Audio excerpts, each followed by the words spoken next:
Some years ago, when I was the consultant cardiologist in charge of the cardiac catheter labs at Guy's and St Thomas's Hospital, I was asked to go and see an 83-year-old man who was going into cardiogenic shock, shut down of his vital organs due to acute heart failure.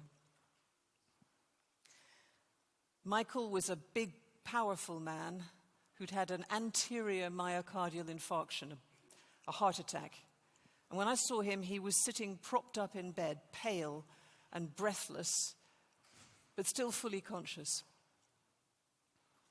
"We want to take you to the cath lab to open up the blocked artery to your heart," I explained to him. "But I can see you're having trouble breathing. And to do this, we've got to lie you flat, and that's going to make it worse. So I think we're going to need to help you breathe by putting you on a ventilator. So I'm going to arrange for you to be anesthetized, and then, if all goes well, you'll go to intensive care for a few days." Michael just looked back at me and then said, "And what happens after that?" "Well, that depends," I said. "You've had a big heart attack. We hope with this treatment that your heart will recover to be strong enough for us to get you off the machines. But in truth, it's a 50-50 chance. If you make it, we do have drugs that will help you deal with the after effects of the damage to your heart." Michael just smiled, and he put his hand on my arm, and he said, "My dear, I'm 83 years old, and I've had a good life. My children have grown up and have families of their own, and a few months ago I had my first great-grandchild. It's my time to go." So I talked to him some more to make sure he fully understood the choice he was making. And finally I said, "Michael, is there anything else we can do for you?" And he said, just let my family know." So we spent a few hours ringing Australia, Canada, all round the United Kingdom. His family all came to see him, to sit with him, and to say goodbye. And 2 days later, Michael died peacefully with his daughters holding his hands. Communication of risk is not about data. Communication of risk is about emotion, belief, fear in the face of the unknown, and it's about trust. Too often, we think of risk in terms of data. We think if we can just get more information, we'll get better at predicting risk. We've heard of that. We think if we can make it personal, then people will make better choices. We think humans behave logically. Is that true? When is the last time you did anything risky? Something you knew was a bad idea, but you did it anyway. Maybe you drove over the speed limit because, you're a good driver and you haven't had an accident yet. Maybe you decided to jump out of an aeroplane with a parachute because you're almost 50, but you're not past it. Or maybe you volunteered to stand up in front of hundreds of strangers and give a talk on risk. It's been 70 years since Richard Dole first made the link between smoking and lung cancer. 70 years. And in that time, multiple government campaigns, taxes on tobacco, bans on advertising, bans on smoking in public places. And the World Health Organization latest data says 30% of people in Europe still smoke. Some of them are addicts, but many of them are young adults who took up smoking in spite of knowing the data, in spite of the risk. Recently, cigarette packets have had to carry graphic warnings, like this one. Smoking causes heart attacks. Smoking causes gangrene. Or this one from Canada, showing a famous anti-smoking activist who got lung cancer. And actually, studies show these do work particularly well in young adults. Darren Mays from Georgetown Cancer Center used functional MRI scanning and showed these pictures have a powerful effect on the medial prefrontal cortex, the medial temporal lobe, and the amygdala, regions of the brain associated with cognition, memory, and emotion.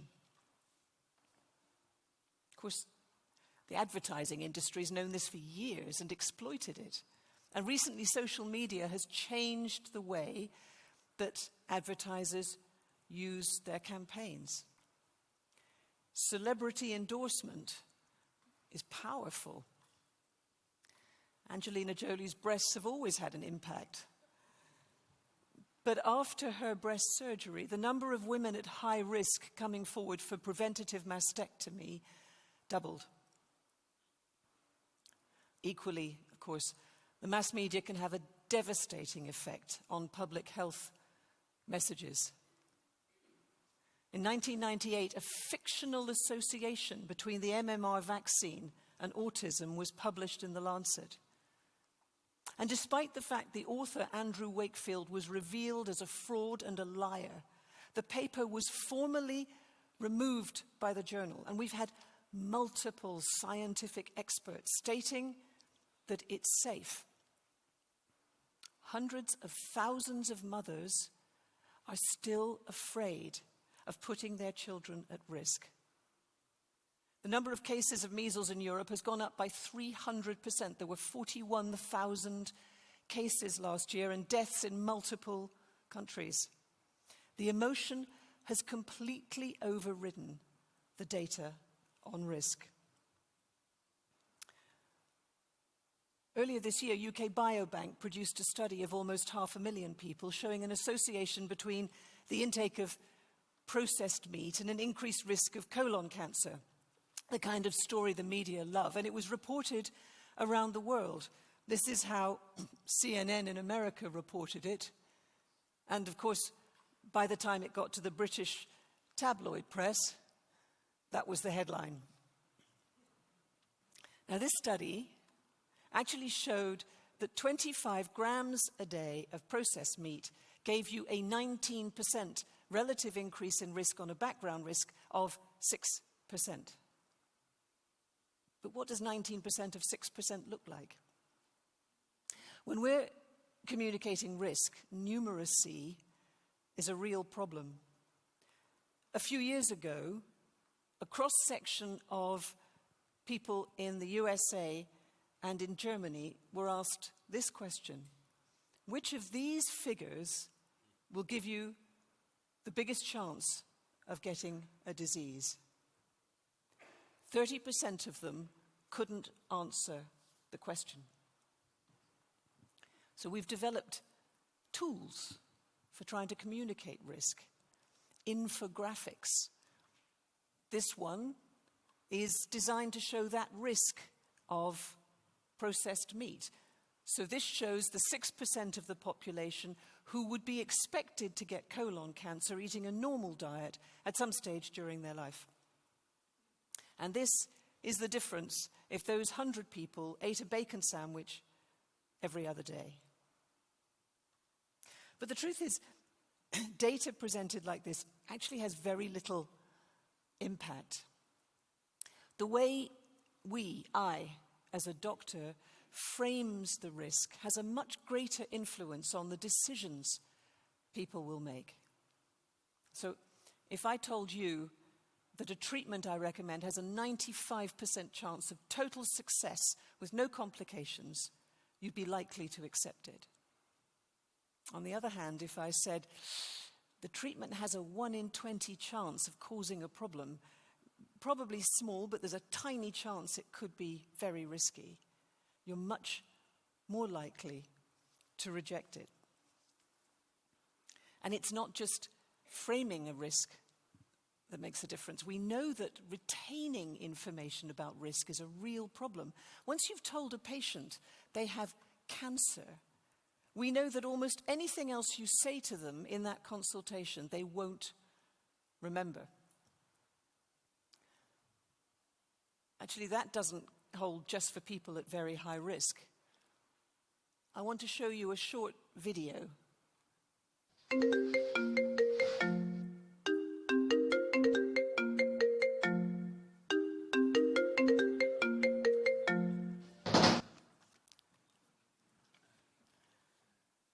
Now, that video has absolutely nothing to do with my talk.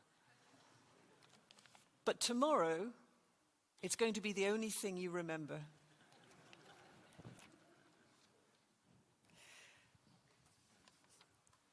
Look, AI and machine learning are powerful tools.